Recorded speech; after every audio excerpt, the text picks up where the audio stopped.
te llamo para que vayas a recoger las paelleras. Y me acuesto ya para abrir el restaurante que era el arroz. Y me llama el cocinero. Risita, ¿qué? Ve por la paellera. Venga, que a las 2 de la tarde ya están aquí. Miren, bañador.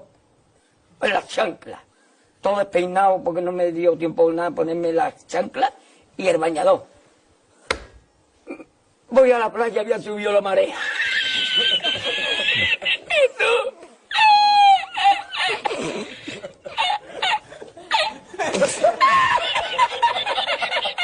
¿Tú? Había subido la marea y encontré una paella.